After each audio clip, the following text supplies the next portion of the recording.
Issue guys, you guys going to is my match review. Now, I'm going to make this match review a little different. I'm not going to talk to you guys about all the goals that happened in the game. I'm more just going to talk to you guys more about the main points, the main things I enjoyed from the U.S. today, and the main critical points, because these are the points that I believe that are the most crucial. And yeah, so I'm going to keep this kind of brief for you guys. So we're going to keep this down to within probably 6 minutes, I guess, would be fair. So, yeah. So yeah, let's go ahead and let's go make it quick, guys. So let's start. One of the early things I loved about the U.S. was that the fact that they were actually playing with some intensity. Because you saw in the game against Canada, especially in Toronto, the U.S. looked bad. I mean, they could not retain ball possession. And essentially the only reason why this game was not as bad was because of Zach Steffen. He made some phenomenal saves on the day, and he really kept the U.S. in the game. And the U.S. just didn't really do good. I mean, I think they only had one shot on target, if I'm not mistaken. And regardless, that's not good. I mean, this is the U.S., guys. This isn't like what you call.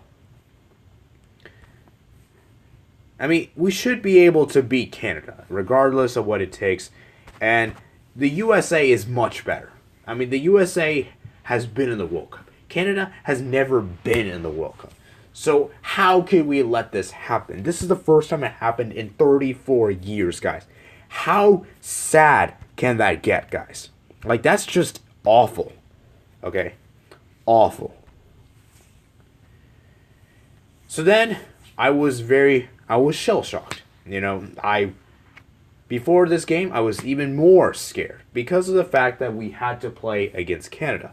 And considering they exposed us so much last time, and considering that we don't even have our two best players, Zach Steffen and Christian Pulisic, it really was in the marking for this game to be. And Canada didn't really have much to play for. I mean, let me rephrase. Canada really didn't have much to worry about. As long as they can get a draw, I felt like they were going to play for a draw. I really felt like they were going to play for a draw because they knew with the U.S. with having so much pressure, they could just easily just defend and just maybe squeeze out a 0-0 draw, which would actually benefit them in the long term and not really benefit the USA. Obviously, I know that Canada will probably not win over here, obviously, but what I'm trying to say is that I had the feeling that they would walk away with a 0-0 draw. And I feel like the first goal, that whichever nation scores, will be able to make good use of it, or could blow the lead away. And I ultimately, with all this in consideration, I went with a subtle scoreline of a 1-1 draw.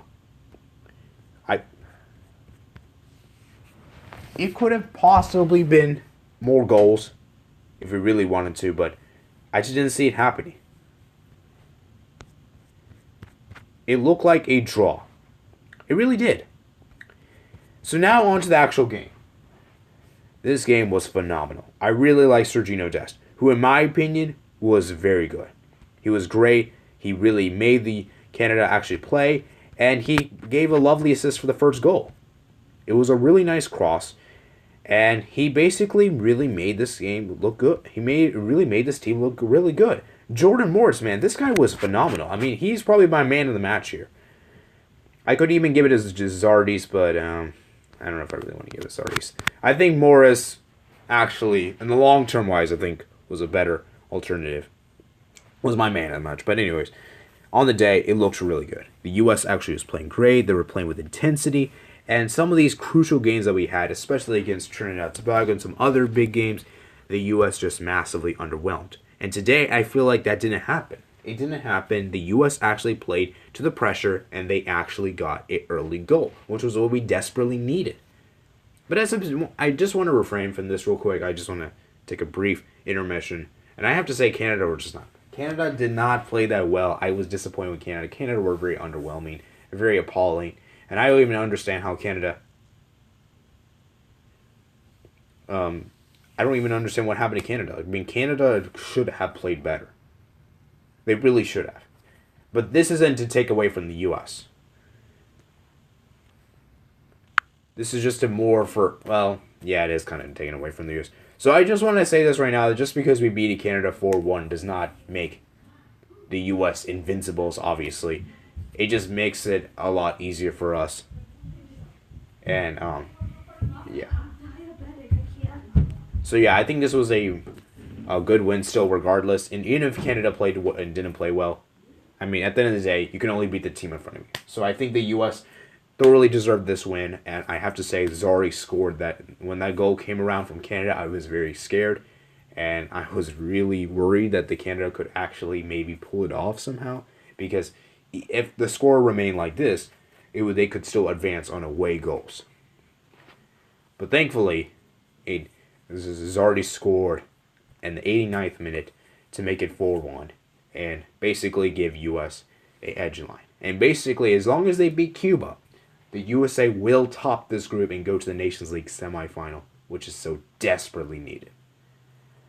So you're not really much to heap about criticism. Perhaps maybe you could have not allowed Canada to get that much time on the ball. But like I said, at the end of the day, it's hard to find much criticism because of an outstanding display. And as I said before, the opponent themselves weren't as good as we expected them to be. So it's only natural for this to happen. So yeah, I hope you guys enjoy this video, guys. Like I said, I'm going to be trying to make these quick, shorter videos from now on rather than long and extended, which I realized I did that too often back then. Peace out.